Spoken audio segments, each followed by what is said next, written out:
ഇതിലൊരു ഖത്തറി ആയിട്ടുള്ള ഒരാൾ ഗ്യാരണ്ടറായിട്ട് നിൽക്കണം. പക്ഷെ ആരും ഗ്യാരണ്ടി നിൽക്കുന്നില്ല. കാർനെറ്റിൻ്റെ പ്രൊസീജിയറിന് പോയപ്പം അവിടുന്നാണ് ഞങ്ങളെ ചെറിയൊരു കോംപ്ലിക്കേഷൻ ഉണ്ടെന്ന് ഇതിൽ മനസ്സിലാക്കുന്നത്. രാവിലെ പോയി പെർമിഷന് പോയി നോക്കുമ്പോൾ മഷ്കൂർ വിളിക്കുകയാണ്, ഒരു കോംപ്ലിക്കേഷൻ ഉണ്ട് ചെറിയ, ഞങ്ങളെ വണ്ടി പുറത്തിറങ്ങി കിട്ടണം. അബ്ബാസ് പറയും ഇപ്പം ക്ലിയർ ചെയ്യും. അബ്ബാസാണ് ഞങ്ങളെ ക്ലിയറിങ് ഏജൻറ്റ്.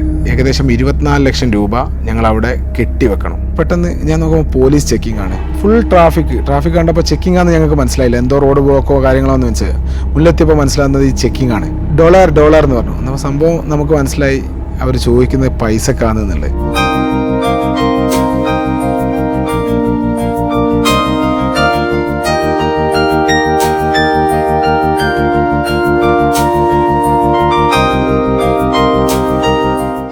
നമസ്കാരം, എൻ്റെ പേര് ഷെറിൽ രാജ്, കോഴിക്കോട് പേരാമ്പ സ്വദേശിയാണ്. 2024 ഞാനും എൻ്റെ 4 സുഹൃത്തുക്കളും 22ഓളം രാജ്യങ്ങളിൽ റോഡ് മാർഗം യാത്ര ചെയ്ത ഓർമ്മകളാണ് ഞാൻ നിങ്ങളുമായിട്ട് ഇവിടെ പങ്കുവെക്കാൻ പോകുന്നത്. എപ്പോഴും യാത്രയെക്കുറിച്ച് സംസാരിക്കുന്ന എൻ്റെ ഏറ്റവും അടുത്ത സുഹൃത്തായിരുന്നു മഷ്കൂർ. അങ്ങനെ 2023 ഒക്ടോബർ മാസത്തിൽ മഷ്കൂർ എന്നെ വിളിക്കുകയാണ്.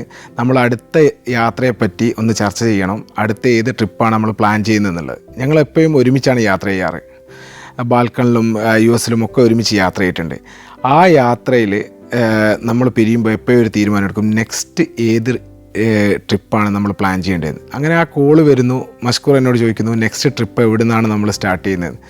ഞാൻ അവനോട് ഓപ്ഷനിൽ പറയുന്നു, ഓസ്ട്രേലിയ പോയിട്ട് നമുക്ക് ഡ്രൈവ് ചെയ്യാം, അല്ലെങ്കിൽ ആഫ്രിക്കയിൽ പോയിട്ട് ഡ്രൈവ് ചെയ്യാം, ആ ഒരു ട്രിപ്പിലേക്ക്. അന്നപ്പം മഷ്കൂർ ചോദിച്ചു അതിലെന്താ നമ്മൾ എക്സൈറ്റ് ചെയ്യിക്കുന്നതെന്ന് ചോദിച്ചു. അത് മഷ്കൂർ എന്നോട് പറയുകയാണ്, നീ ലാൽ ജോസും ബൈജു എൻ നായറും നടത്തിയൊരു യാത്ര നിനക്കറിയില്ലെന്ന് ചോദിച്ചു. ഞാൻ പറഞ്ഞാൽ അറിയാം, കേരളത്തിൽ നിന്ന് ലണ്ടനിലേക്ക് വണ്ടി അടിച്ചു പോയി.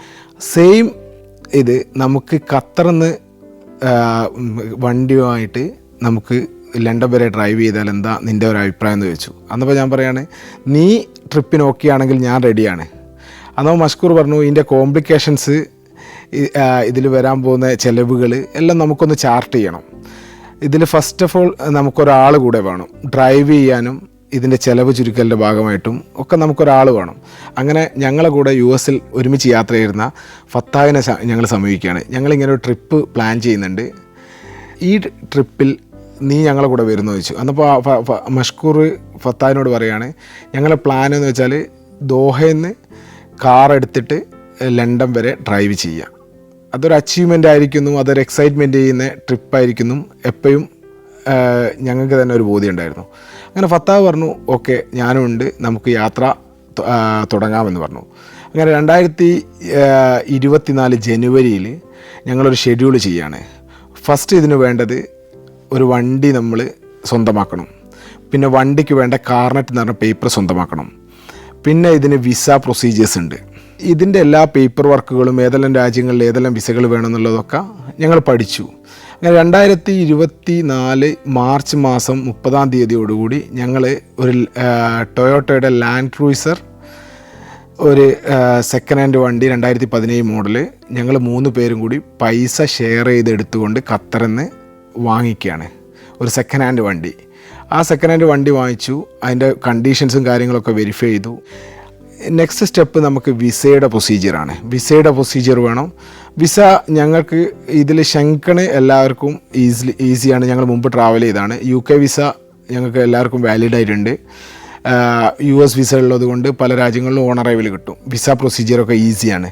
പിന്നെ ആകെയുള്ളത് ഇറാൻ ഓൺ അറൈവലാണെങ്കിലും നമുക്ക് ഷിപ്പിൽ പോകുമ്പോൾ ഇറാനിൽ നമുക്കൊരു വിസ എടുക്കണം. അത് എംബസിയായിട്ട് ബന്ധപ്പെട്ടിട്ട് വിസ എടുക്കാം. അങ്ങനെ ഞങ്ങളുടെ ഡോക്യുമെൻറ്റ്സും കാര്യങ്ങളൊക്കെ ഓക്കെ ആയി. മെയ്യോടുകൂടി ഞങ്ങൾക്ക് കാർനെറ്റ് ഇതാക്കണം. കാർനെറ്റ് വണ്ടിയുടെ പാസ്പോർട്ടാണ് ശരിക്കും കാർനെറ്റ്. ഈ കാർനെറ്റിൻ്റെ പ്രൊസീജിയറിന് പോയപ്പം അവിടുന്നാണ് ഞങ്ങളെ ചെറിയൊരു കോംപ്ലിക്കേഷൻ ഉണ്ടെന്ന് ഇതിൽ മനസ്സിലാക്കുന്നത്. കാർനെറ്റ് ഞങ്ങൾ 1 ലക്ഷം റിയാൽ, ഏകദേശം 24 ലക്ഷം രൂപ ഞങ്ങളവിടെ കെട്ടിവെക്കണം ഒരു മാനേജേഴ്സ് ചെക്കായിട്ട്. അതിൻ്റെ പുറത്ത് ഇതിലൊരു ഖത്തറി ആയിട്ടുള്ള ഒരാൾ ഗ്യാരണ്ടറായിട്ട് നിൽക്കണം. ഈ വണ്ടി തിരിച്ചു വന്നിട്ടില്ലെങ്കിലും ഇയാൾക്ക് ഇതിന് ഉത്തരവാദിത്തം ഉണ്ട് എന്നുള്ള രീതിയിൽ ഗ്യാരണ്ടറായിട്ട്. അങ്ങനെ ഞങ്ങൾ പലരെയും സമീപിച്ചു ഈ ട്രിപ്പ് പോകാൻ വേണ്ടിയിട്ട്. പക്ഷേ ആരും ഗ്യാരണ്ടി നിൽക്കുന്നില്ല. അപ്പോഴേക്കും ഖത്തറിലൊരു നിയമം വന്നിരുന്നു. ഈ നിയമം പ്രാബല്യത്തിൽ വരുന്നത് ഓഗസ്റ്റിലാണെങ്കിലും നിയമം അനൗൺസ് ചെയ്ത് തുടങ്ങിയിരുന്നു. നിയമം വരുന്നത് എന്താണെന്ന് വെച്ചാൽ ഔട്ട്സൈഡ് ദ GCC വണ്ടി എടുത്ത് പോകണമെങ്കിൽ പോലീസ് ഡിപ്പാർട്ട്മെൻറ്റിൻ്റെ വിത്ത് പെർമിഷൻ മാത്രമേ പോകാൻ പാടുള്ളൂ. ഈ പെർമിഷൻ കിട്ടിയാലാണ് ഖത്തർ ടൂറിംഗ് ക്ലബ്ബിൽ നിന്ന്, ഖത്തർ ഓട്ടോമൊബൈൽ ആൻഡ് ടൂറിംഗ് ക്ലബ്ബിൽ നിന്ന് നമുക്ക് ഈ ട്രിപ്പ് ടിക്കറ്റ് അഥവാ വണ്ടിയുടെ കാർനെറ്റ് കിട്ടുള്ളൂ. പക്ഷേ ഈ നിയമം ഞങ്ങൾ പോലീസ് ഡിപ്പാർട്ട്മെൻറ്റുമായിട്ട് ബന്ധപ്പെട്ട് അന്നപ്പോൾ നിയമം പ്രാബല്യത്തിൽ വരാൻ 2 മാസം ടൈം ഉണ്ടെന്ന് പറഞ്ഞു. അതിൻ്റെ ഉള്ളിൽ യാത്ര നടക്കുകയാണെങ്കിൽ നടക്കും. അങ്ങനെ ഞങ്ങൾ ജൂലൈയിൽ പ്ലാൻ ചെയ്ത യാത്ര ജൂണിലേക്ക് മാറ്റി, ഷെഡ്യൂൾ കംപ്ലീറ്റ് മാറ്റി. മെയ് മാസത്തിൽ ഞങ്ങൾ ക്യാഷ് ഡെപ്പോസിറ്റ് ചെയ്തു, കാർനെറ്റ് പേപ്പർ സ്വന്തമാക്കി. ഈ ഒരു ഖത്തറിൻ്റെ സിഗ്നേച്ചർ കിട്ടാൻ വേണ്ടി മഷ്കൂർ എന്ന ആൾ ഫ്ലൈറ്റ് ടിക്കറ്റും എടുത്തിട്ട് ജർമ്മനി പോയിട്ട് ഞങ്ങളൊരു സുഹൃത്ത് തുവൈം അൽ മാജിദിനെ കൊണ്ട് സൈൻ ചെയ്ത് ഡോക്യുമെൻ്റായിട്ട് തിരിച്ചു വന്നു.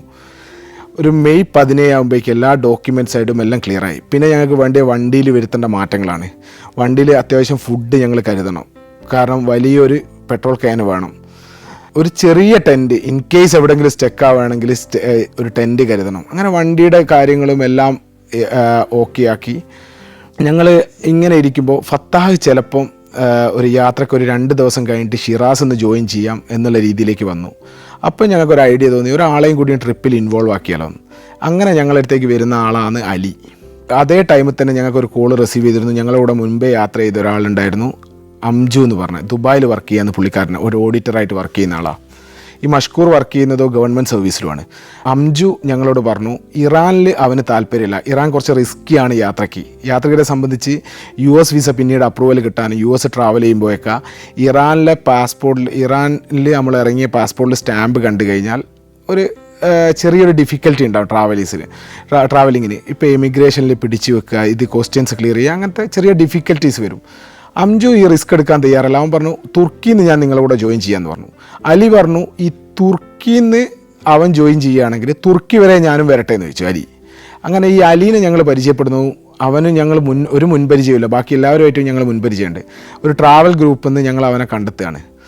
അങ്ങനെ അവൻ ഞങ്ങളടുത്ത് വന്നു, മീറ്റ് ചെയ്തു. അലി ഞങ്ങളെ കൂടെ യാത്ര ചെയ്യുകയാണ്. അങ്ങനെ ഞാനും മഷ്കൂർ പറയുന്നു ഷിറാസിലേക്ക് എത്താമെന്ന്. ഷിറാസ് ബന്ദ്രബാസ് കഴിഞ്ഞിട്ടുള്ള ഇറാൻ്റെ ഒരു സ്ഥലമാണ്. ഈ ഷിറാസ് വരെ എത്തുന്നത് ഞാനും മഷ്കൂറും അലിയും കൂടിയിട്ട് ജൂൺ 8-ാം തീയതി യാത്ര തിരിക്കുകയാണ്. ഞങ്ങൾ ജസ്റ്റ് ഞങ്ങൾ ഫ്രണ്ട്സ് എല്ലാം കൂടി ഞങ്ങൾക്കൊരു യാത്രയയപ്പ് തന്നു. ഈ ഖത്തറിൽ നിന്ന് ഞങ്ങൾ നേരെ പോകുന്നത് ഫസ്റ്റ് കൺട്രി വരിക ശരിക്ക് സൗദി അറേബ്യയാണ്. ഖത്തറിൽ നിന്ന് സൗദി അറേബ്യക്ക് ശരിക്ക് അവിടുന്ന് ഒരു 1.5 മണിക്കൂർ ഡ്രൈവ് മാത്രമേ ഉള്ളൂ. 1.5 മണിക്കൂർ കൊണ്ട് സൗദി അറേബ്യ എത്തി. സൗദി അറേബ്യയിൽ നിന്ന് വീണ്ടും UAE ബോർഡറിൽ പോകണം, അബുദാബി ബോർഡറിൽ നിന്ന് ഡ്രൈവ് ചെയ്ത് നമ്മൾ ദുബായിൽ നിന്ന് ഷാർജയിൽ നിന്നാണ് ശരിക്കും ഇറാനിലേക്കുള്ള ഫെറി ഉള്ളത്. ഫെറിയിലാണ് ഇറാനിലേക്ക് നമ്മൾ പോകുന്നത്. അവിടെ നിന്ന് അങ്ങോട്ടാണ് നമ്മൾ ഡ്രൈവ് ചെയ്ത് തുടങ്ങുക. അങ്ങനെ ഷാർജയിലെത്തുന്നു. 8-ാം തീയതി തന്നെ നൈറ്റ് തന്നെ നമ്മൾ എന്ത് ചെയ്യുന്നു, ദുബായിലെത്തുന്നു. പിറ്റേന്ന് ഞങ്ങൾക്ക് കുറച്ച് സ്റ്റിക്കർ വർക്കും കാര്യങ്ങളൊക്കെ ഉണ്ടായിരുന്നു വണ്ടിയുടെ, അത് കഴിച്ചു. പേപ്പർ വർക്കും കാര്യങ്ങളും ഉണ്ടായിരുന്നു. പേപ്പർ വർക്ക് എന്ന് വെച്ചാൽ വണ്ടിക്ക് ഇവിടുന്ന് എക്സിറ്റ് പെർമിറ്റ് കിട്ടണം. ആ ഖത്തറിൽ നിന്നുള്ള അതേ ഡോക്യുമെൻറ്റ്സ് കാര്യങ്ങളൊക്കെ ഷാർജ പോർട്ടിൽ സബ്മിറ്റ് ചെയ്താൽ, ഖാലിദിയ പോർട്ടിൽ, അവിടെ നിന്നാണ് ശരിക്കും എക്സിറ്റ് പെർമിറ്റ് അടിച്ചു തരേണ്ടത്. അതിന് ശരിക്കും ഒരു മലയാളി സാബു എന്ന് പറഞ്ഞ അൽഹിലി മറൈൻസിൽ വർക്ക് ചെയ്യുന്ന സാബുവാണ് ഞങ്ങൾ അതിനെ ഹെൽപ്പ് ചെയ്യുന്നത്. സാബു പറഞ്ഞു നിങ്ങൾ രാവിലെ തന്നെ പേപ്പർ സബ്മിറ്റ് ചെയ്യുകയാണെങ്കിൽ പെട്ടെന്ന് ഞങ്ങൾ ഡയറക്ടറെ അടുത്ത് നിന്ന് പെർമിഷൻ എടുത്തു തരാമെന്ന് പറയുന്നു. അങ്ങനെ അവിടെ ഞങ്ങൾ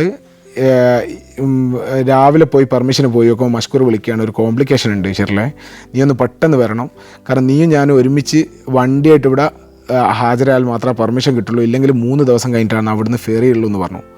അങ്ങനെ രാവിലെ ഞാൻ അവിടുന്ന് എണീറ്റ് പോയി. മഷ്കൂർ ഓൾറെഡി പോർട്ടിൽ പോയി ഡോക്യുമെൻറ്റ്സ് ക്ലിയർ ആക്കാൻ പോയിട്ടുണ്ട്. ഞാനും എണീറ്റ് അവിടെ പോയി ഡോക്യുമെൻറ്റ്സും കാര്യങ്ങളൊക്കെ സബ്മിറ്റ് ചെയ്ത് ദൈവാധീനം കൊണ്ട് ഞങ്ങൾക്ക് എല്ലാവർക്കും ഡോക്യുമെൻറ്റ്സ് അന്ന് തന്നെ ക്ലിയർ ചെയ്ത് കിട്ടുക. അങ്ങനെ അലീനെ വിളിച്ചു. അലി ദുബായിലാണ് താമസം, ഞങ്ങൾ ഷാർജയിലാണ് താമസം. അലീനെ വിളിച്ചു. അലീനോട് പറഞ്ഞു ഒരു 4-5 മണിയാകുമ്പോഴേക്ക് നീ എന്ത് ചെയ്യണം, ഷാർജയിലേക്ക് എത്തണം, നമുക്ക് പേപ്പേഴ്സൊക്കെ ഓക്കെ ആയിട്ടുണ്ട്, ഇന്ന് തന്നെ ട്രാവൽ ചെയ്യാൻ പറ്റുമെന്ന് പറഞ്ഞു. അപ്പോഴേക്ക് സാബു എല്ലാ ഡോക്യുമെൻറ്റ്സും കാര്യങ്ങളൊക്കെ ക്ലിയർ ചെയ്ത് വെച്ചിട്ടുണ്ട്.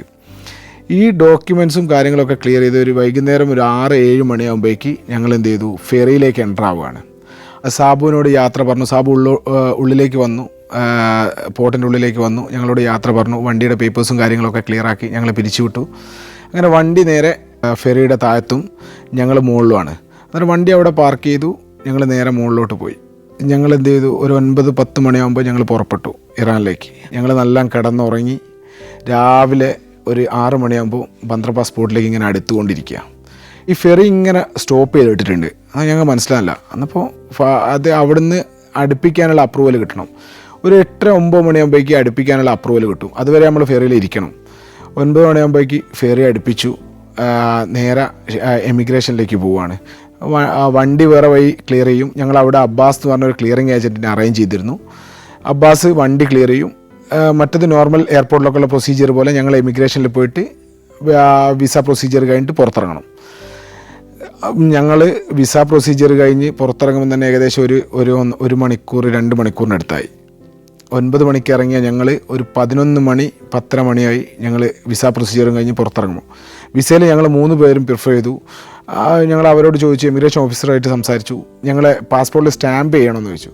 അവർ പറഞ്ഞു സ്റ്റാമ്പ് ചെയ്യേണ്ടത് നിങ്ങൾക്ക് ആവശ്യമില്ല, പ്രശ്നമില്ല, ഒരു 10 മിനിറ്റ് ഡിലേ ഉണ്ടാവും, സ്റ്റാമ്പ് ചെയ്യേണ്ട ആവശ്യമില്ല. കാരണം ഞങ്ങൾ ഭാവിയിൽ ഞങ്ങളെ യാത്രയ്ക്ക് അതൊരു ബുദ്ധിമുട്ടാവണ്ട എന്നുള്ള രീതിയിൽ ഞങ്ങൾ സ്റ്റാമ്പ് ചെയ്യിക്കാൻ നിന്നില്ല, സ്റ്റാമ്പ് ചെയ്യിച്ചില്ല. അങ്ങനെ യാത്ര അവിടുന്ന് ഞങ്ങൾ എമിഗ്രേഷൻ കഴിഞ്ഞ് പുറത്തിറങ്ങി. ഇനി ഞങ്ങൾക്ക് എന്ത് ചെയ്യണം? ഞങ്ങളെ വണ്ടി പുറത്തിറങ്ങി കിട്ടണം. ഞങ്ങൾ 3 പേരും, യാത്ര തുടങ്ങിയ 3 പേരാണ്. ഫത്ത എത്തുന്നത് ഷിറാസിലേക്കാണ്. ഞങ്ങൾ 3 പേരും പുറത്ത് വെയിറ്റ് ചെയ്തു. അബ്ബാസ് വന്നു. അബ്ബാസ് ഇപ്പം ക്ലിയർ ആയി ഓരോ മണിക്കൂർ കഴിയുമ്പം പറയും. മഷ്കൂർ ഇതിങ്ങനെ ഫോളോ ചെയ്തുകൊണ്ടിരിക്കും. അബ്ബാസ് പറയും ഇപ്പം ക്ലിയർ ചെയ്യും. അബ്ബാസാണ് ഞങ്ങളെ ക്ലിയറിംഗ് ഏജൻറ്റ്. ഓക്കെ, എന്തായാലും ട്രിപ്പ് കണ്ടിന്യൂ ചെയ്തേ പറ്റുള്ളൂ. വണ്ടി പുറത്തിറങ്ങുന്നവരെ ഞങ്ങൾ വെയിറ്റ് ചെയ്തു. വണ്ടി ഒരു 4:30 മണിയാകുമ്പോൾ ഞങ്ങൾക്ക് കൈ കിട്ടി. 4:30 മണിയാകുമ്പോൾ വണ്ടി കൈ കിട്ടിയപ്പോൾ ഞങ്ങൾ അബ്ബാസിനോട് പറഞ്ഞു, അബ്ബാസെ ഞങ്ങൾക്ക് അത്യാവശ്യമായിട്ട് ഫുഡ് കഴിക്കണം, ഞങ്ങൾ ഈ അടുത്തുള്ള ഏതെങ്കിലും ഒരു നല്ല റെസ്റ്റോറൻറ്റ് നീ സജസ്റ്റ് ചെയ്യും, നീയും വാ, നമുക്ക് ഒരുമിച്ച് ഭക്ഷണം കഴിക്കാമെന്ന് പറഞ്ഞു. അങ്ങനെ അബ്ബാസിനെ ഫോളോ ചെയ്തു. ഞങ്ങൾ വണ്ടിയിൽ പോയി നല്ല റെസ്റ്റോറൻറ്റ്, നല്ല അടിപൊളി ഇറാനിയൻ ലഞ്ച് ഞങ്ങൾക്ക് വാങ്ങിച്ചു തന്നവൻ. അങ്ങനെ ഞങ്ങൾക്ക് അതിൽ നിന്ന് യാത്ര കണ്ടിന്യൂ ചെയ്യേണ്ട ഒരുപാട് പ്രൊസീജിയേഴ്സ് ഉണ്ട്. ഞങ്ങളെ കയ്യിലുള്ള ഡോളർ മാറ്റിയിട്ട് ഇറാനിയൻ റിയാലിലേക്ക് മാറണം. വണ്ടിയിൽ ഫ്യൂവൽ ഫില്ല് ചെയ്യണം. പിന്നെ ഞങ്ങൾ ഹോട്ടൽ ബുക്കിങ്ങും കാര്യങ്ങളൊക്കെ ചെയ്ത് ആറാം എന്ന് പറഞ്ഞ ഒരു ഇൻ്റർനെറ്റ് പരിചയപ്പെട്ട ഒരു പെണ്ണാണ്. അവൾ ശരിക്കും ഞങ്ങൾ 4 ദിവസമാണ് ഇറാനിലുള്ളത്. ഈ 4 ദിവസത്തെ ചാർട്ടും Booking.com കാര്യങ്ങളൊന്നും ഇല്ല. പക്ഷേ ഇറാനിയൻ സൈറ്റ് ഉണ്ട്, അതും വർക്ക് ചെയ്യുന്നതിന് പരിമിതികളുള്ളതുകൊണ്ട് ഞങ്ങളെ എല്ലാ ബുക്കിങ്ങും അവിടെ കൈകാര്യം ചെയ്ത് ആറാമാണ്. അവൾ ഒരു സ്റ്റുഡൻ്റാണ്, ഒരു ട്രാവൽ ഏജൻറ്റ് നടത്തുന്ന. അന്നേരം അവളാണ് കംപ്ലീറ്റ് ബുക്കിങ്. അന്നപ്പോൾ 4:30 മണിയാകുമ്പോഴേക്കും ഞങ്ങൾ ഫുഡൊക്കെ 5 മണിയാകുമ്പോഴേക്കും ഫുഡൊക്കെ കഴിച്ച് പുറത്തിറങ്ങി. Saudi Arabia, United Arab Emirates, Kuwait. സഞ്ചാരം വോള്യം നമ്പർ 20. ഫുൾ HD-യിലുള്ള അപൂർവ ദൃശ്യയാത്രാ വിവരണ ശേഖരം ഉടൻ സ്വന്തമാക്കാൻ സഞ്ചാരം എന്ന് SMS ചെയ്യൂ. ഫോൺ 9995 444 222.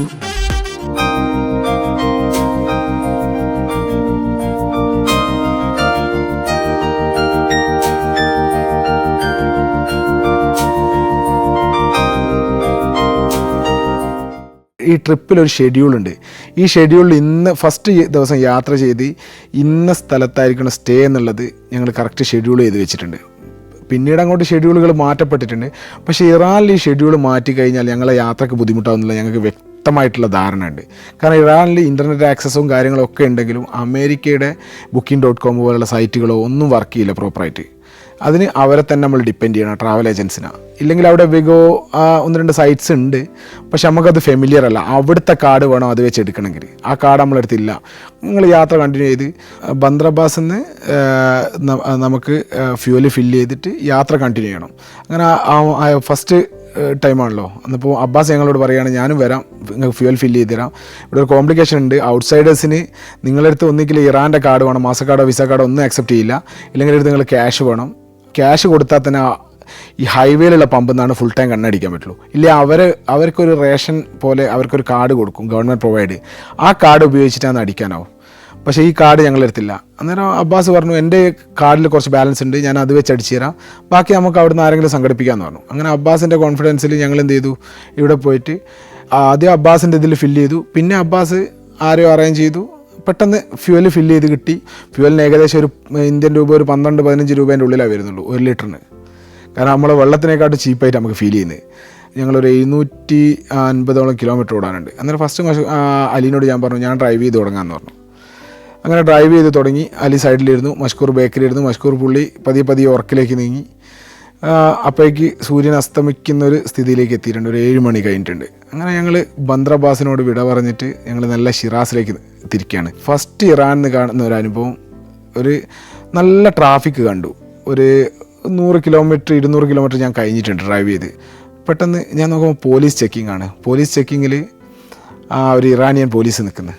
ഫുൾ ട്രാഫിക് കണ്ടപ്പോൾ ചെക്കിംഗ് ആണെന്ന് ഞങ്ങൾക്ക് മനസ്സിലായില്ല. എന്തോ റോഡ് ബ്ലോക്കോ കാര്യങ്ങളോ എന്ന് വെച്ചാൽ മുന്നിലെത്തിയപ്പോൾ മനസ്സിലാകുന്നത് ഈ ചെക്കിംഗ് ആണ്. ഒരു 8 മണി 9 മണി ആയിട്ടുണ്ടാവും, ഏകദേശം 9 മണി കഴിഞ്ഞിട്ടുണ്ടാവും തോന്നുന്നു. അങ്ങനെ പോലീസുകാർ വന്നു. ഞങ്ങൾ വരുന്ന വഴിക്ക് സൂപ്പർ മാർക്കറ്റിൽ നിന്ന് കുറച്ച് സാധനങ്ങളൊക്കെ വാങ്ങിച്ച് വണ്ടിയിലിട്ടിരുന്നു. കാരണം ഞങ്ങൾക്ക് ഇൻ കേസ് ഫുഡ് കിട്ടുമോ ഒന്നും അറിയില്ല. അങ്ങനെ പോലീസുകാരൻ കൈ കാണിച്ച് നിർത്തി. നമ്പർ പ്ലേറ്റ് കണ്ടു. ഖത്താർ എന്ന് ചോദിച്ചു. അവന് ലാംഗ്വേജോ കാര്യങ്ങളോ ഒന്നും അറിയില്ല, പേർഷ്യ മാത്രമേ സംസാരിക്കുള്ളൂ. പക്ഷേങ്കിൽ അവർ ഡോളർ എന്ന് പറഞ്ഞു. നമ്മൾ സംഭവം നമുക്ക് മനസ്സിലായി അവർ ചോദിക്കുന്നത് പൈസക്കാണെന്നുള്ളത്. ഞാൻ പറഞ്ഞു ഞാനാ ഡ്രൈവ് ചെയ്യുന്നത്, നോ മണി എന്ന് പറഞ്ഞു, പൈസ ഇല്ല എന്നുള്ള രീതിയിൽ. അന്നപ്പോൾ ആളിങ്ങനെ പുള്ളി ചോദിച്ചു നിങ്ങൾ ടൂറിസ്റ്റ്, ബിഗ് മണി എന്ന് പറഞ്ഞു. എന്നാൽ അതും കഴിഞ്ഞു. ഞങ്ങൾ അവനോട് സംസാരിച്ചപ്പോൾ അവൻ ഓക്കെ ആയി ചിരിച്ചു. കാറിൻ്റെ ഉള്ളോട്ട് ആൾ നോക്കി. അന്നപ്പോൾ പുള്ളിക്കാരെ ഞങ്ങൾ ഒരു കഴിക്കാൻ വേണ്ടിയിട്ട് 2 മാങ്ങ വാങ്ങിച്ചു വെച്ചിരുന്നു വലുത്. അന്നേരം പുള്ളിക്കാരെ ഞങ്ങളുടെ അടുത്ത് നിന്ന് കാശൊന്നും കിട്ടിയില്ല എന്ന് കണ്ടപ്പോൾ ഫസ്റ്റ് ചോദിക്കുന്നത് മാംഗോ, ഇത് അവരെ ഭാഷയിൽ ഇങ്ങനെ ചൂണ്ടിക്കാണിച്ചിട്ട് അവരെ എന്തോ പേര് പറഞ്ഞു, മാങ്ങക്ക് ചോദിച്ചു. അങ്ങനെ ഞാൻ 1 എടുത്തു കൊടുത്തു. 1 അല്ല 2 തരണം എന്ന് പറഞ്ഞു. 2 വലിയ മാങ്ങയായിരുന്നു ഞങ്ങളന്ന് വാങ്ങിച്ചത്. അത് ഞങ്ങൾ ടേസ്റ്റ് ചെയ്ത് നോക്കാൻ പോലും പറ്റിയില്ല. അന്നപ്പോൾ പൈസ ചോദിച്ച അവന് ഞങ്ങൾ എന്ത് ചെയ്തു, മാങ്ങ കൊടുത്തിട്ട് ഞങ്ങൾ അവിടുന്ന് മെല്ലെ എസ്കേപ്പായി. കാരണം ഞങ്ങൾക്ക് ഓരോ ടൈം ഡിലേ ആവുന്നതും ഇവിടെ തന്നെ ഒരു അരമണിക്കൂർ ഞങ്ങൾ പോയി ഇപ്പോൾ. കാരണം ഞങ്ങൾ ഡിലേ ആവും തോറും ഡ്രൈവിങ്ങും ഡിലേ ആയി വരും, ഞങ്ങൾക്ക് അറിയില്ല റൂട്ടുകൾ. അങ്ങനെ ആ പോലീസ് ചെക്കിങ് കഴിഞ്ഞ് വീണ്ടും ഒരു പോലീസ് ചെക്കിങ്. അവിടെ നിന്നൊന്നുമില്ല, ഞങ്ങളോട് ഡീറ്റെയിൽസ് ചോദിച്ചു. ഇത് ഞങ്ങൾക്ക് മനസ്സിലായി ഇത് ഓരോ റീജിയൻ കഴിയുമ്പോൾ റാൻഡമായിട്ടുള്ള ചെക്കിംഗ് ആണ്, സേഫ്റ്റിക്ക് വേണ്ടിയിട്ടുള്ളത്. ഈ ചെക്കിങ് അടുത്ത ചെക്കിങ്ങിനും കയറി ഞാൻ ഡീറ്റെയിൽസ് കൊടുത്തു. ആ ടൈമിന് അലിയായിരുന്നു ഡ്രൈവ് ചെയ്തുകൊണ്ടിരുന്നത്. ഞങ്ങൾ വഴി വെച്ച് ഡ്രൈവിങ് മാറിയിരുന്നു. ഡീറ്റെയിൽസും കാര്യങ്ങളും കൊടുത്തു. ഞങ്ങൾ ഡ്രൈവ് കണ്ടിന്യൂ ചെയ്തു. ഏകദേശം പുലർച്ചയായപ്പോഴേക്കും ഞങ്ങളെ വണ്ടിയിൽ എണ്ണ ഇങ്ങനെ തീർന്നു തുടങ്ങിയിട്ടുണ്ട്. അന്നപ്പോൾ മഷ്കൂർ നല്ല ഉറക്കത്തിലാണ്. ഞാനും അലിയും കൂടി പറഞ്ഞു നമുക്കൊന്നുകൂടി ഫ്യൂവൽ ഫില്ല് ചെയ്യേണ്ടതെന്ന് ചോദിച്ചു. ഞാൻ പറഞ്ഞു ഓക്കെ ഫില്ല് ചെയ്യാം. ഒരു പെട്രോൾ പമ്പ് കണ്ട് ആ പെട്രോൾ പമ്പിൽ നിർത്തി. സെയിം പ്രശ്നം, ഞങ്ങളെ കയ്യിൽ കാർഡില്ല, ഇറാനിയൻ കാർഡ് വേണം. അവിടെ പെട്രോൾ അടിക്കുന്ന ഒരാളുണ്ട്. അന്നേരം അവന് സംഭവം മനസ്സിലായി ഞങ്ങളെ കയ്യിൽ കാർഡ് ഇല്ലെങ്കിൽ എന്ത് ചെയ്യണം, ഡബിൾ കാശും കൊടുക്കണം, ഫുൾ ടൈം എണ്ണ കിട്ടുകയില്ല. അവൻ്റെ സന്മനസ്സുകൊണ്ട് അവൻ്റെ കാർഡ് എടുത്ത് ഉപയോഗിച്ചിട്ട് ഞങ്ങൾക്ക് ഫുൾ ടൈം കണ്ണടിച്ച് തന്നു. ലാസ്റ്റ് പോകുമ്പോൾ ഞങ്ങളോട് പറഞ്ഞു കാശ് വാങ്ങാൻ അവൻ മടി കാണിച്ചു. അവിടുന്ന് അങ്ങോട്ട് ഞങ്ങൾ തിരിച്ചറിയാണ് ഇവരെ ഒരു ഹോസ്പിറ്റാലിറ്റി ഒരു രക്ഷയില്ല, നമ്മളെ അതിശയിപ്പിച്ച് കളയും. ഇവർ ഞങ്ങളെ വണ്ടിയിലടിച്ച എണ്ണയ്ക്ക് പോലും അവർ പറയുക കാശ് ഞങ്ങൾ കൊടുക്കാം. ആ സ്റ്റൈലിലാണ് ഇറാനിയൻസ് നമ്മളെ ട്രീറ്റ് ചെയ്യുന്നത്. ഇവർക്ക് ഈ ഇന്ത്യക്കാരെന്ന് വെച്ചാൽ വാം വെൽക്കമിങ് അവർ ചെയ്യുന്നത്. നേരെ യാത്ര തുടർന്നു. ഏകദേശം ഒരു 5 മണി, ഞങ്ങൾ 5 മണിന്ന് കറക്റ്റ് പറയുന്നത് ബാങ്ക് വിളിയുടെ നേരത്താണ് ഞങ്ങൾ അവിടെ എത്തുന്നത്. ഈ ബാങ്ക് കറക്റ്റ് വിളിക്കുമ്പോൾ ഞങ്ങൾ കറക്റ്റ് നേരം പുലരുമ്പോഴാണ് ഷിറാസിൽ എത്തുന്നത്. ഷിറാസിലെത്തി നേരെ ഹോട്ടൽ അറം ബുക്ക് ചെയ്തിട്ട് ഹോട്ടലുണ്ട്, അറം എല്ലാം കൺഫർമേഷൻ തന്നിരുന്നു. ഈ മസ്ജിദിൻ്റെ തൊട്ടടുത്ത് അറം ബുക്ക് ചെയ്തിട്ട് ഹോട്ടലിൽ പോയി ഞങ്ങൾ അവിടെ കിടന്നത് ഓർമ്മയുള്ളൂ. എല്ലാവരും നല്ല ഉറക്കമായിരുന്നു. കാരണം മഷ്കൂർ ഓൾറെഡി ഞാനും അലിയും ഡ്രൈവ് ചെയ്ത് നല്ല ടയർഡായിരുന്നു, ഒരു പോളെ കണ്ണടച്ചിട്ടില്ല. ശരിക്കും ഞങ്ങൾക്ക് ബാക്ക് ടു നോർമൽ ട്രിപ്പ് പോകണമെങ്കിൽ 8 മണിക്കൂർ ഞങ്ങളെ സ്ട്രഗിൾ നിർബന്ധമായിരുന്നു. ഞങ്ങൾ റിസ്ക് എടുക്കാൻ തയ്യാറായി. ഞങ്ങൾ റിസ്ക് എടുത്തു, ഡ്രൈവ് ചെയ്തു, ഷിറാസിലെത്തിച്ചു. ഈ ഷിറാസിൽ രാവിലെ എന്ത് ചെയ്യും, ഫത്താഹ് നാട്ടിൽ നിന്നാണ് വരുന്നത്. ഞാൻ പറഞ്ഞിരുന്നു ഫത്താഹ് ഞങ്ങളുടെ കൂടെ ഒരു യാത്രികൻ കൂടിയുണ്ട്. ആദ്യം ഞങ്ങളുടെ കൂടെയുള്ള യാത്രികൻ ഫത്താഹ് നാട്ടിൽ നിന്ന് ഫ്ലൈറ്റ് ദുബായ് വന്ന് ദുബായിൽ നിന്നാണ് അവൻ ഷിറാസിലെത്തുമെന്ന് പറഞ്ഞത്. അങ്ങനെ ഫത്താഹിന് ചാറ്റ് ചെയ്ത് പറഞ്ഞു ഇന്ന ലൊക്കേഷനിലാണ് ഹോട്ടൽ, ലൊക്കേഷനും കാര്യങ്ങളൊക്കെ അയച്ചു കൊടുത്തു, VPN ഇട്ടാൽ വർക്ക് ചെയ്യുമെന്ന് പറഞ്ഞു. അങ്ങനെ ഞങ്ങളവിടെ കിടന്നുറങ്ങി. അപ്പോഴേക്ക് ഫത്താഹ് എത്തി. ഫത്താഹും കിടന്നുറങ്ങി. ഒരു 10 മണിയാകുമ്പോഴേക്കും ഞങ്ങൾ എണീറ്റു. ഞങ്ങളെ തളർച്ചകളൊക്കെ മാറ്റി ബ്രേക്ക്ഫാസ്റ്റ് കഴിച്ചു. എനിക്ക് പേഴ്സണലി വയറിനൊരു ബുദ്ധിമുട്ട് അനുഭവിച്ചു. നല്ല വയറുവേദനയും കാര്യങ്ങളും വന്നു.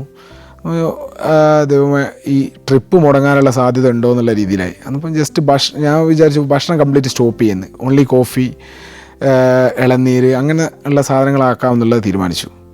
അങ്ങനെ ഞങ്ങൾക്ക് യാത്ര ഫസ്റ്റ് ഡേ ഞങ്ങൾ ഫസ്റ്റ് കാഴ്ചയിലേക്ക് ഇറങ്ങുകയാണ്. അവിടെ ഒരു പിങ്ക് മോസ്ക് എന്ന് പറഞ്ഞ ഒരു പിങ്ക് ബാക്ക്ഗ്രൗണ്ട്സ് കംപ്ലീറ്റ് വരുന്ന രീതിയിൽ പിങ്ക് മോസ്ക് ഉണ്ട്. പിങ്ക് മോസ്കിന് പോയി. ഞങ്ങൾ അടുത്ത വേറൊരു പോയിൻ്റ് ഉണ്ട്, അവിടുന്ന് കുറച്ച് യാത്ര ചെയ്താൽ പിങ്ക് ലേക്ക് എന്ന് പറഞ്ഞ സാധനമുണ്ട്. പിങ്ക് ലേക്ക് എന്ന് വെച്ചാൽ ലേക്ക് കംപ്ലീറ്റ് പിങ്ക് കളറായിരിക്കും. ഇത് വേൾഡിൽ തന്നെ വളരെ ചുരുങ്ങിയ സ്ഥലങ്ങളിലാണ് ഈ പിങ്ക് ലേക്കുകളിലും. അങ്ങനെ ഞങ്ങൾ അവിടുന്ന് ഫാർസ് എന്ന് പറഞ്ഞ സ്ഥലത്താണ്, ഫാർസിലേക്ക് നീങ്ങുകയാണ്. അലിയാണ് ഡ്രൈവ് ചെയ്തത്. അലി ഡ്രൈവ് ചെയ്തു. അപ്പോഴേക്ക് ഞങ്ങൾ ഫത്താഹ് വന്ന് ചേർന്നിട്ടുണ്ട്, ജോയിൻ ചെയ്തിട്ടുണ്ട്. ഞാൻ പറഞ്ഞില്ലേ, അലിയും ഞാനും ഫത്താവും മഷ്കൂറും വണ്ടിയിലുണ്ട്. ഈ വണ്ടി ഞങ്ങൾ നേരെ പിങ്ക് ലേക്ക് പോയി. പിങ്ക് ലേക്കിൽ നിന്ന് ഫോട്ടോസൊക്കെ എടുത്തു. അവിടെ കുറേ നേരം ഇരുന്നു. ഞങ്ങളുടെ കയ്യിൽ ചെയറുണ്ട്, ഈ ചെയറിട്ട് അവിടെ ഇരുന്നു, ആ പ്രകൃതി ആസ്വദിച്ചു. അവിടുന്ന് ഞങ്ങൾ എന്ത് ചെയ്തു, ഒരു ടൈമായപ്പം പറഞ്ഞു ഇന്ന് യാത്ര കണ്ടിന്യൂ ചെയ്യേണ്ട ടൈമായി എന്ന് പറഞ്ഞു. അന്ന് ഫുഡ് അടിച്ച് പിന്നെ ഞങ്ങൾക്ക് യാത്ര കണ്ടിന്യൂ ചെയ്യണം. അങ്ങനെ യാത്ര അടുത്ത ഞങ്ങൾ എന്ന് വെച്ചാൽ ഇസ്ഫഹാനിലേക്കാണ് പോകുന്നത്. ഇസ്ഫഹാനിൽ ആറത്തിൻ്റെ നാടാണ്. അന്ന് ഇസ്ഫഹാനിൽ പോയിട്ട് ഇസ്ഫഹാൻ സിറ്റി കാണണം. ആറം ആണ് ഞങ്ങളുടെ ട്രാവൽ ഏജൻറ്റ്. ഈ ട്രാവൽ ഏജൻസിന് ഫുള്ള് ക്യാഷ് കൊടുത്ത് സെറ്റിൽ ചെയ്യണം. അങ്ങനെ അവളെ മീറ്റ് ചെയ്യണം. അവളെ വീട്ടിലേക്കൊക്കെ ക്ഷണിച്ചിട്ടുണ്ട്. അവളെ വീട്ടിലൊക്കെ പോകണം. ഞങ്ങൾക്ക് ഇസ്ഫഹാനിലേക്ക് ഡ്രൈവ് ചെയ്ത് പോവുക. ഇസ്ഫഹാനിൽ പോകുന്ന വഴിക്ക് നല്ല കാഴ്ചകളാണ്. മുട്ടക്കുന്നുകൾ, പിന്നെ ടെറൈൻസ് ഇങ്ങനെ മാറി മാറി വരിക. ഈ ഞങ്ങൾ ബന്ദ്രബാസ് എന്ന് കണ്ട കാഴ്ചയല്ല ഈ ഇറാനിലിങ്ങനെ കയറി കയറി പോകും തോറും പ്രകൃതിയുടെ ഭംഗി ഇങ്ങനെ കൂടി വരിക. എന്നപ്പോൾ ഞങ്ങൾ ഉള്ളോട്ട് പോകുമ്പോൾ ഒരു പാടവും പാടശേഖരവും ഒക്കെ കണ്ട് ഉള്ളോട്ട് ഒരു ടൂറിസ്റ്റ് ഡെസ്റ്റിനേഷനാണെന്ന് തോന്നിക്കുന്ന കുറച്ച് ആളുകൾ വരുന്നത്. ഞങ്ങൾ അവിടെ ചോദിച്ചു. അവർ പറഞ്ഞു ഇവിടെ ഒരു വെള്ളച്ചാട്ടവും കാര്യങ്ങളൊക്കെ ഉണ്ട്, പക്ക ഒരു വയലിൻ്റെ നടുക്കൂടെ പോകണം. ഞങ്ങൾ ടൈമും റെസ്ട്രിക്ഷൻസ് ഒന്നുമില്ല. ബൈ റോഡ് പോകുന്നതിൻ്റെ ഏറ്റവും വലിയ എൻജോയ്മെൻറ്റ് ചെയ്താൽ നമുക്ക് ലിസ്റ്റിലില്ലാത്ത ഒരുപാട് ഡെസ്റ്റിനേഷൻ നമുക്ക് കവർ ചെയ്യാൻ പറ്റും. ഞങ്ങൾ അങ്ങോട്ട് വണ്ടി വിട്ടു. അവിടുന്ന് ഒരു വെള്ളച്ചാട്ടവും കാര്യങ്ങളൊക്കെ ഉണ്ട്. അത് നമ്മളെ വയനാടൻ ശൈലിയിലും കാര്യങ്ങളൊക്കെ കാണുന്നത്, പക്ഷെ എന്നാലും കാണുന്നത് ഇറാനിലാണല്ലോ ആ പ്രകൃതിയും. അന്നപ്പോൾ നല്ലൊരു നദീതീരത്ത് പോയിരുന്ന് അവിടുന്ന് ഒരു ടുക്ക് വിളിച്ചു. അപ്പോൾ നമ്മളെ തായ്ലാൻഡിലൊക്കെ കാണുമ്പോഴത്തെ ടുക്ക്, ആ ടുക്ക് എടുത്ത് മലേൻ്റെ മുകളിൽ പോയി അവിടുന്ന് കാഴ്ചകളൊക്കെ കണ്ടു. പെട്ടെന്ന് തന്നെ തിരിച്ചിറങ്ങി. ഞങ്ങൾക്ക് ഇനിയും ഉണ്ട് 600 കിലോമീറ്റർ ഡ്രൈവ് ചെയ്യാൻ. അന്നത്തെ ദിവസവും ടാസ്ക്കാണ് ഡ്രൈവിങ്ങിൽ. കാരണം നമ്മൾ പെട്ടെന്ന് ഡ്രൈവ് ചെയ്ത് കവർ ചെയ്ത് പോകണം. നമ്മൾ ഓരോ ദിവസവും ഇത്ര ഡ്രൈവ് ചെയ്യണം എന്നുള്ളൊരു ഷെഡ്യൂളുണ്ട്. പ്രത്യേകിച്ച് ഇറാനിലൊക്കെ നമുക്ക് 4 ദിവസം ആണ് ഷെഡ്യൂൾ ചെയ്തത്. ഇറാനിന് പെട്ടെന്ന് ഷെഡ്യൂൾ ചെയ്ത് പോകണം. ഞങ്ങൾ ഇസ്ഫഹാനിലേക്ക് എത്തി. ഇസ്ഫഹാന് ഷിറാസിൽ എന്താണോ കണ്ടത് അതിൻ്റെ നേരെ വിപരീതമാണ് ഇസ്ഫഹാന്. ഒരു ആധുനിക നഗരം, അടിപൊളി ഉദ്യാനങ്ങളും നല്ല ബിൽഡിങ്സും നല്ല യൂണിവേഴ്സിറ്റീസും. ഈ ഞങ്ങൾ ഈ നഗരത്തിലേക്ക് കയറുമ്പോൾ തന്നെ കാണുന്ന കാഴ്ച എന്ന് വെച്ചാൽ നഗരം നല്ല ഉദ്യാനങ്ങൾ ഒരുക്കിയിട്ട് ലൈറ്റപ്പ് ചെയ്ത് ഇങ്ങനെ നിർത്തിയിരിക്കുന്ന ഒരു നഗരം. ഇത് ഇറാൻ തന്നെയാണോ എന്നുള്ളത് നമ്മൾ അതിശയിച്ചു പോകും. പക്ഷേ അത്രയും കുറച്ചൊരു മോഡേൺ സിറ്റിയാണ് ഇസ്ഫഹാൻ. അടിപൊളി. അങ്ങനെ ഞങ്ങൾ ഇസ്ഫഹാനിൽ ടൗണിൻ്റെ ഉള്ളിൽ തന്നെ ഒരു റൂമുണ്ടായിരുന്നു. അവിടെ ഒരു 10 മണിയാകുമ്പോഴേക്ക് റൂമിൽ ചെക്ക് ഇൻ ചെയ്തു. അവിടുന്ന് ഭക്ഷണം കഴിച്ചു. ഞങ്ങൾ കിടന്നുറങ്ങി. പിറ്റേന്ന് രാവിലെ ആറത്തിനെ കാണാൻ പോയി. ആറത്തിൻ്റെ വീട്ടിൽ പോയി ആറത്തിനെ കണ്ടു.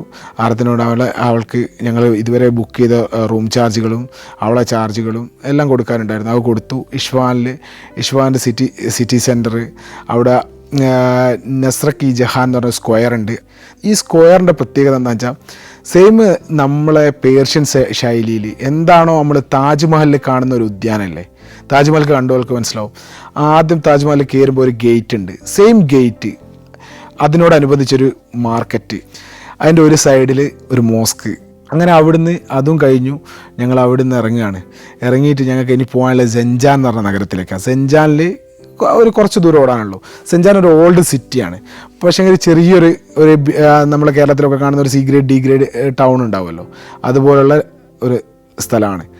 സെഞ്ചാനിലാണ് ഞങ്ങൾ അടുത്ത റൂം ബുക്ക് ചെയ്തിരിക്കുന്നത്. സെഞ്ചാനിൽ നേരെ ഡ്രൈവ് ചെയ്ത് സെഞ്ചാനിലേക്ക് എത്തി. സെഞ്ചാനിൽ പോയി. സെഞ്ചാനിൽ ഒന്നും ഇല്ല. ഞങ്ങൾ രാത്രി എത്തുമ്പോൾ സെഞ്ചാനിൽ അധികം കാഴ്ചകളൊന്നും ഇല്ല എന്നുള്ളത് ഞങ്ങൾ മനസ്സിലാക്കി.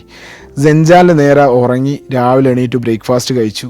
സെഞ്ചാനിൽ നേരെ ഇറങ്ങുകയാണ്. പിന്നെ ഞങ്ങൾക്ക് നെക്സ്റ്റ് ഡേ ഞങ്ങൾ സ്റ്റേ വരുന്നത് തബ്രീസിലാണ്.